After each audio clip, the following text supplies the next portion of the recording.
కేరళ ప్రభుత్వం పట్ల రాజకీయంగా, ఆర్థికంగా కేంద్ర ప్రభుత్వం వివక్ష చూపుతుందని సిపిఎం పొలిట్ బ్యూరో సభ్యుడు బివి రాఘవులు మండిపడ్డారు.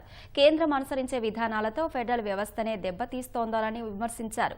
కేరళ ప్రభుత్వానికి మద్దతుగా హైదరాబాద్ ఇందిరా పార్క్ ధర్నా చౌక్ వద్ద సిపిఎం తెలంగాణ రాష్ట్ర కమిటీ సంఘీభావ ధర్నా చేపట్టింది.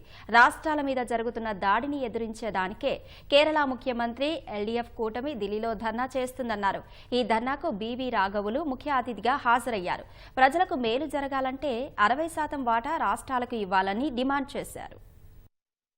ప్రభుత్వం ఒక కేరళ రాష్ట్రానికి అన్యాయం చేయడంలో బహుశా అన్ని రాష్ట్రాల కన్నా ఎక్కువ అన్యాయం అక్కడ దొరుకుతుంది, అది నిజం. కానీ కేంద్రం అనుసరించే విధానాలు మొత్తం రాజ్యాంగంలోని సమాఖ్య వ్యవస్థనే, ఫెడరల్ వ్యవస్థనే దెబ్బతీస్తుంది. ఈ ఫెడరల్ వ్యవస్థ మీద దాడి అనేది అన్ని రాష్ట్రాల మీద, అక్కడ ఎవరు పరిపాలిస్తున్నారు అనే దాంతో నిమిత్తం లేకుండా అన్ని రాష్ట్రాల మీద ఈ దాడి జరుగుతుంది. ఈ తెలంగాణ రాష్ట్రం యొక్క హక్కుల మీద దాడి జరుగుతుంది, పక్కన ఆంధ్ర రాష్ట్రం యొక్క హక్కుల మీద దాడి జరుగుతుంది, పక్కన కర్ణాటక రాష్ట్రం యొక్క హక్కుల మీద దాడి జరుగుతుంది. బీజేపీ వాళ్ళ అధికారంలో ఉన్న రాష్ట్రాల హక్కుల మీద కూడా ఈ దాడి జరుగుతుంది. అందుకనే మార్క్సిస్ట్ పార్టీ ఇది కేరళ రాష్ట్రానికి జరుగుతున్న అన్యాయానికి సంఘీభావంగానే కాకుండా ఈ రోజు రాష్ట్రాల మీద జరుగుతున్న దాడిని, సమాఖ్యవాదాన్ని విచ్ఛిన్నం చేస్తున్న ప్రక్రియని, అలాగే కేరళలో ప్రత్యేకంగా వామపక్ష ప్రభుత్వాన్ని నాశనం చేయాలని చెప్పేసి చేస్తున్న ప్రయత్నాన్ని ఎదిరించడానికి, నిరసించడానికి ఈ రోజు ధర్నా జరుగుతుంది అని చెప్పేసి మనం గమనించాలి.